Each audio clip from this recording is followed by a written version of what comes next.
नवरात्रों का पर्व आ चुका था और बर्फीपुर में परंपरा थी कि यहाँ 9 दिनों तक बहुत धूमधाम से माता का आगमन मनाया जाता था। इस बार बर्फीपुर सबसे प्रचलित राज्य बन चुका था, तो इस बार स्वयं राजा और लोग साथ में माता का अभिनंदन करने आए। राजा ने इन 9 दिनों में खर्च के लिए पंडित को स्वर्ण से भरा हुआ बक्सा दिया और पंडित से बोला कि कोई भी कमी नहीं आनी चाहिए।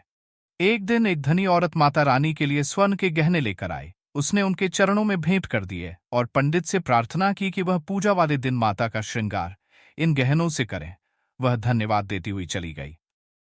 पिछली रात माता रानी के सारे गहने और महाराज के द्वारा दिया गया बक्सा जो स्वर्ण से भरा था वह गायब हो चुके थे। अब पंडित और बाकी लोग आकर जोर जोर से रोने लगे। माता रानी के गहने और स्वर्ण का बक्सा चोरी होने की खबर महाराज तक पहुंची। महाराज बहुत दुखी हुए और उन्होंने अगस्त्य को बोला कि अब यह तुम्हारी जिम्मेदारी है कि माता रानी के गहने अंतिम पूजा के दिन वापस उन पर सजाए जाए। अर्जुन अपनी छोटी बहन के साथ मुर्गियों को खाना खिला रहा था, तभी वहां अगस्त्य पहुंचा। अगस्त्य को परेशान देख अर्जुन बोला, क्या हुआ अगस्त्य, तुम इतने विचलित क्यों हो? तो अगस्त्य बोला कि माता रानी के गहने और स्वर्ण से भरा बक्सा गायब हो चुके हैं और माता रानी के पूजा का दिन पास आ रहा है, हमें उसे ढूंढना होगा। वह दोनों मंदिर की तरफ निकले और मंदिर में जाकर उन्होंने तलाशी ली। तलाशी लेने पर उन्हें एक काला पंख मिला। यह पंख पहले कभी भी मंदिर में नहीं दिखा था। वह दोनों इस विचित्र पंख को देखकर बड़े हैरान परेशान थे कि यह किसका पंख हो सकता है। बर्फीपुर के जंगलों में तो ऐसा कोई भी पक्षी नहीं है जिसका ऐसा काला पंख हो। उन्होंने गांव वालों से पूछा कि किसी ने यह पंख देखा है, लेकिन गांव वालों ने ऐसा पंख कभी नहीं देखा था।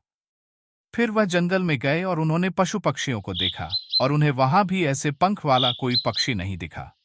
अर्जुन और अगस्त्य दोनों इस पंख को लेकर चिंतित थे और माता रानी का पूजा का दिवस भी पास आ रहा था। उन्होंने अपने दूत को बुलाया जो उन्हें माता रानी ने दिया था। वह बोला, ये इतना कालीन पंख किसी शैतान का हो सकता है। इतना कहकर वह चला गया। अब वह दोनों उस शैतान का पता लगाने उसे ढूंढने चले गए। तब अगस्त्य ने माता रानी का मंत्र पढ़ा और उस पंख में आग लग गई।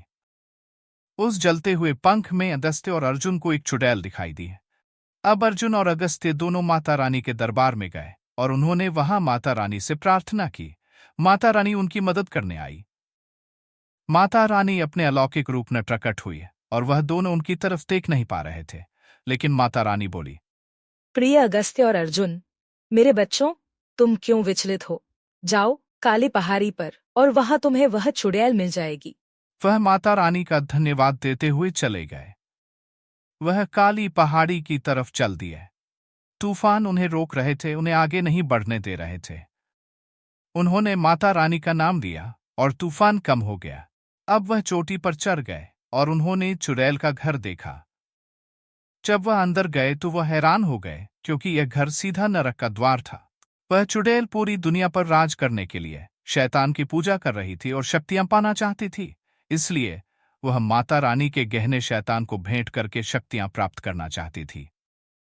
तभी अगस्त्य और अर्जुन त्रिशूल लेकर आ गए और चुड़ैल उनको देखकर डर गई। अगस्त्य ने त्रिशूल चुड़ैल को मारा और वह जलने लगी और नरक का द्वार बंद हो गया। वह माता रानी के जेवर और स्वर्ण से भरा बक्सा उठाकर वापस बर्फीपुर चले आए। पूजा का दिन था और बिल्कुल समय पर अर्जुन और अगस्त्य माता रानी के जेवर लेकर आ गए और बड़ी धूमधाम से उन्होंने पूजा की और माता रानी ने भी उन्हें अपने अलौकिक दर्शन दिए और बर्फीपुर ने यह नवरात्रि बड़े धूमधाम से मनाई।